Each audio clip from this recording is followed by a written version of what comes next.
Hey, this is Ryan of Happy Healthy Vegan. So last week on my regular Friday live stream where I invite people to come and debunk veganism, one of our regular viewers let me know about a YouTube channel that I've not heard of, Rationality Rules. As the name implies, it's a philosophy-based YouTube channel, which I can appreciate. If you don't know who I am, and this is why my viewer made me aware of this, is because I was an undergrad in philosophy. I got my degree in philosophy. In fact, I was admitted to a PhD program in philosophy, and I took a leave of absence and never returned. I'm an official PhD philosophy dropout. I pursued other things in life, but the philosophy still remains, the critical thinking still remains. So I want to see this argument that Rationality Rules analyzed. He found what seemed to be what was termed the strongest argument for ethical veganism, and found some flaws in it such that it justifies why he himself is not vegan. So I appreciate what he's done here. Don't go casting hate. I mean, it's great to see someone actually argue against veganism in a logical, rational, sound way compared to what I see on my Friday live streams. So let's go have a look at this, and we'll discuss where I believe he went wrong on a few core concepts. Let me make clear from the outset that I'm not claiming to have an ethical argument against veganism. No, I'm merely going to provide two reasons as to why I don't buy the case for ethical veganism, and I'll then controversially argue that most people subconsciously reject ethical veganism for one of the same reasons that I do. So what I've done is found an argument for ethical veganism that strikes a healthy balance between 1, being a strong argument, and 2, resembling a typical popular argument. So here's the argument resource he used. He got from the Ethical Altruism Foundation website. I'd never heard of them before, but I agree with his assessment. It appears to be a robust, strong argument, and it has appeal to being like a popular, just common argument, one where you don't have to have like a degree in philosophy to produce or understand.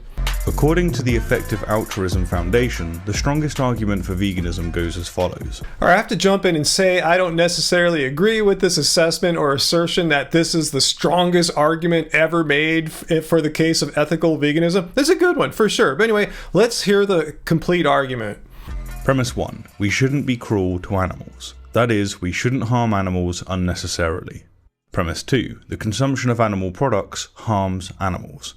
Premise 3. The consumption of animal products is unnecessary. Conclusion. Therefore, we shouldn't consume animal products. So yes, from my philosophy background, this appears to be a valid, sound, rational argument. You have 3 premises, which appear to all be true, and the form of the argument is valid as well. So all of those conditions are met, therefore the conclusion must be true that we should not consume animal products. In and of itself, the argument is pretty simple. If we shouldn't unnecessarily harm animals, and the consumption of animal products unnecessarily harms animals, then trivially we shouldn't consume animals. It's that simple. With that, I'll now explain why I don't find this compelling argument convincing. So in the interest of time, so that my video doesn't end up being like 45 minutes long and boring all our regular non-philosophically interested viewers, I'm going to just stick to his main argument against veganism. Well, again, it's not an argument against veganism. He actually likes the argument, but we're going to focus on his attack of the premises. And one thing he did do, which I'm not going to cover, I think he did a pretty good job, except for where I may stipulate he didn't. He strengthened the argument. He polished up some of the wording to make it just a better, more polished argument in his view. To present the polished argument, here it is. Premise 1. We shouldn't harm sentient beings unnecessarily. Premise 2. The deliberate acquisition of products from sentient beings harms sentient beings. Premise 3. The deliberate acquisition of products from sentient beings is unnecessary. Conclusion. Therefore, we shouldn't deliberately acquire products from sentient beings. At first glance, I'm sure most of you, like I thought, it seems like a perfectly fine, polished version of that original argument for ethical veganism. So it really comes down to now how he interprets certain words or concepts in these premises. So let's see what happens. Which premise, then, do I reject? Well, I'm sure my response will raise an eyebrow or two, but please hear me out. You might not agree with my position, but I think you'll appreciate it. You'll at least find it consistent. And if you think I'm mistaken, Let me know. If I'm mistaken in my assessment, I want to know. That's cool. I can fully appreciate him wanting to know if other people have found problems with his assessments here, and indeed I have, as you will see here in a moment. So please, if you know Rationality Rules, let him know that a fellow YouTuber, philosopher, and vegan has gone through his video and found a critical flaw in his assessment. The very reason I'm vegetarian as opposed to, say, pescatarian is because I'm sensitive to the arguments. And remember, I'm not arguing here that veganism is unjustified. I'm merely explaining why myself, and I'll go on to argue why I think most people are not vegan. Alright, well, I reject premise 1, and for 2 reasons. Alright guys, now it's time to get down and do some actual philosophy, some critical thinking here. So this first premise is the crux of his argument. If he can take out this premise, show that it's false or wrong, the whole argument falls apart. So before we even listen to what he says, I want to say that there's already a big problem with the way this premise is constructed, some of the phrases in here, but let's just push that aside to now and just pretend that there's no problems and it's perfectly fine and okay.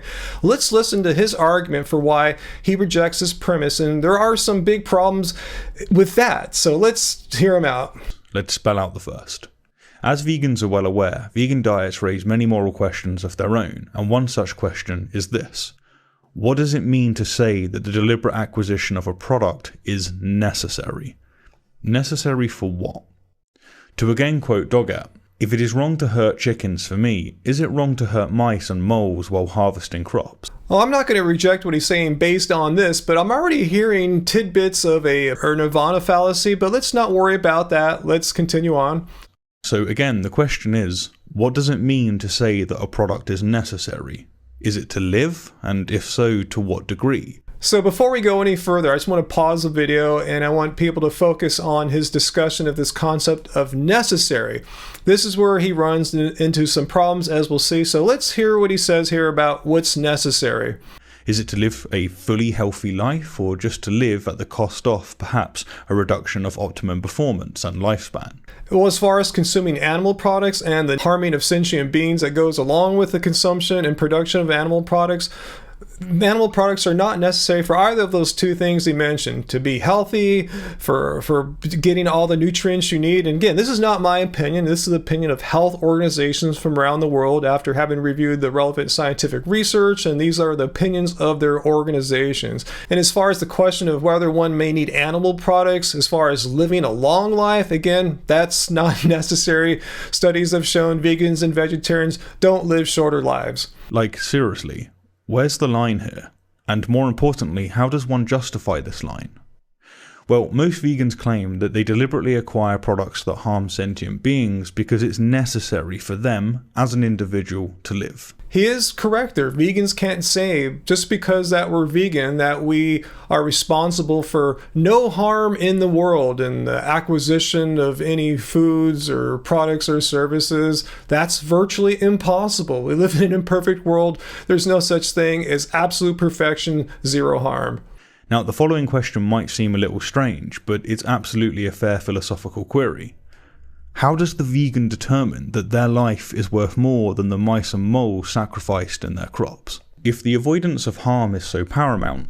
So now this brings me to the first major issue with his analysis here, his assessment of this ethical argument for veganism, because his first premise, which I said earlier, has a problem with it. Well, I'm going to spell it out for you now. His first premise is all about harm, not doing harm to sentient beings. And as he just said here, this is so paramount. If the avoidance of harm is so paramount. But if you look at what the definition of veganism is, this is from the Vegan Society. The definition goes back to the 1940s. And at its core, even in the 1940s version, they didn't mention anything about harm.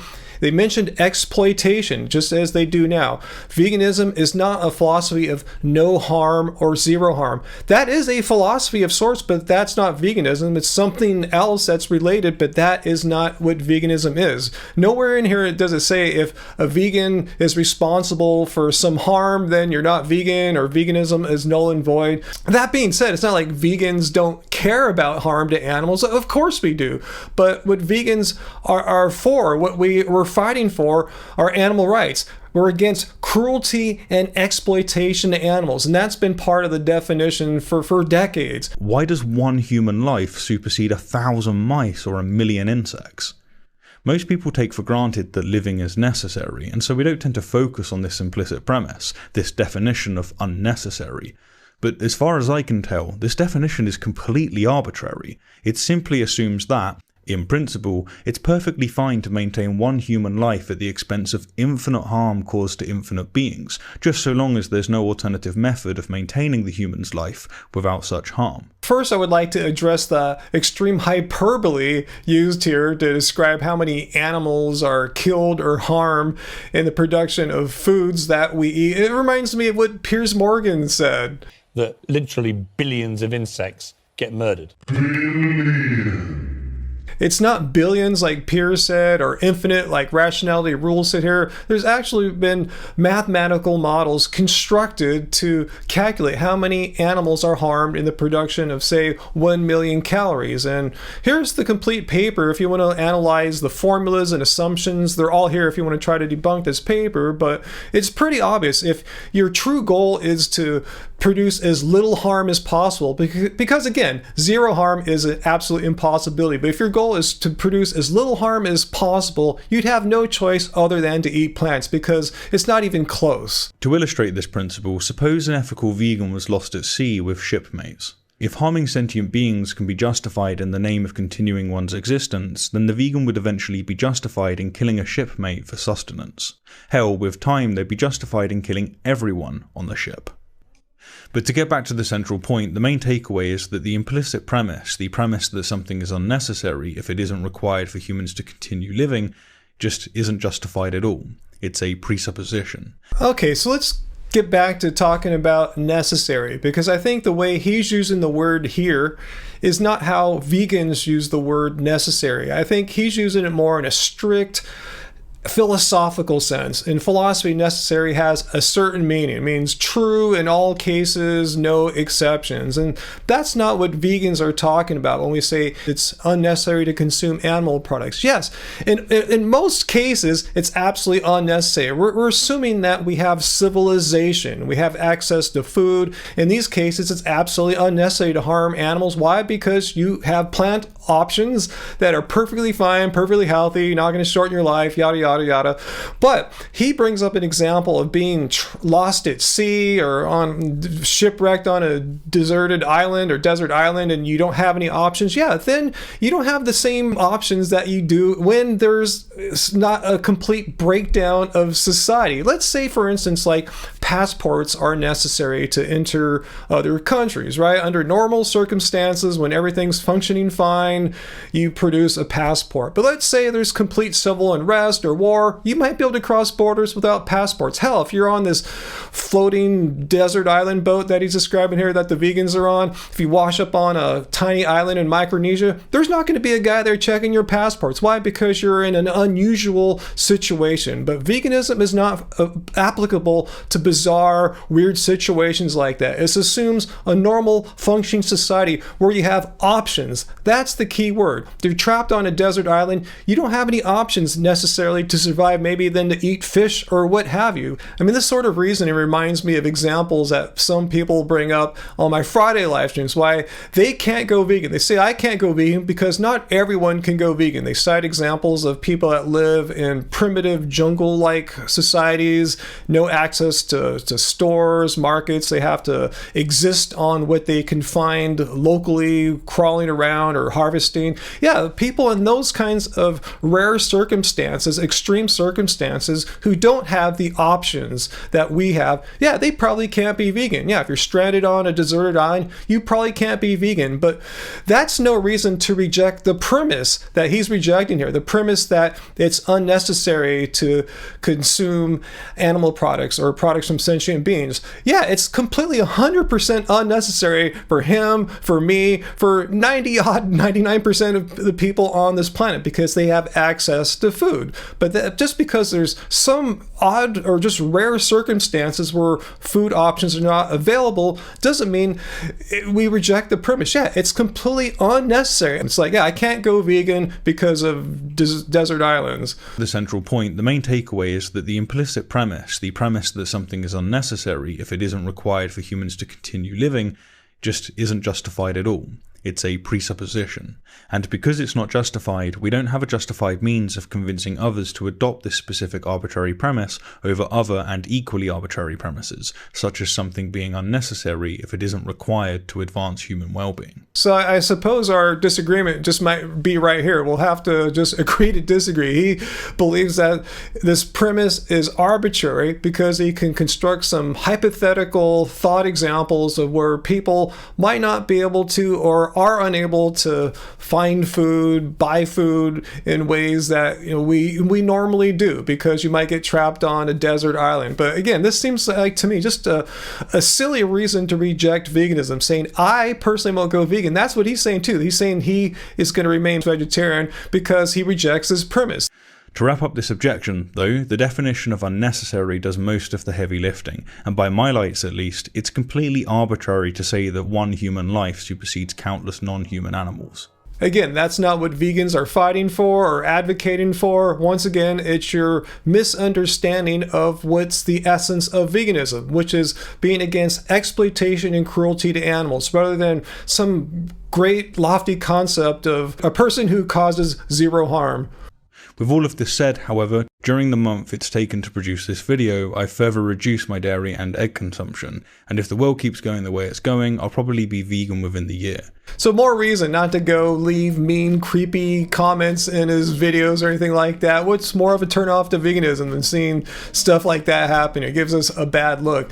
And I want to emphasize, just because he might switch to a vegan diet doesn't necessarily mean he's vegan. I mean, I think he understands the concept that veganism at its core is an ethical stance against animal cruelty. It's not a diet. There's a huge distinction there. And if you want to talk to me more about the distinction there, in case you're unclear, I'll be more than happy to do that. So everyone, leave your questions and comments down below. And again, let me know if I got things wrong. Sometimes I have a certain way of just looking at things, I kind of sometimes have blinders on. I might not notice every last subtlety. So please let me know if I missed something. But like him, I stand by what I said here. I think I am consistent in my reasoning, and you have every right to disagree with it. And if you do, please say so, and please say so in a logical way, a critical thinking sort of way, that rather than just like being mean or something like that, because that's not how we roll here.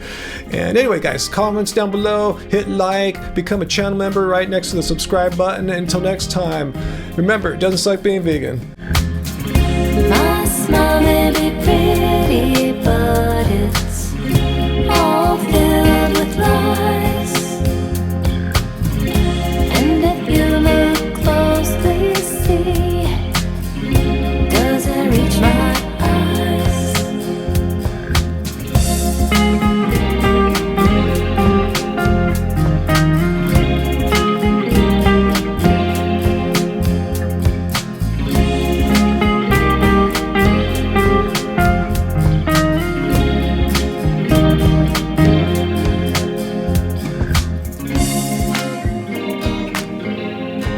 Smile.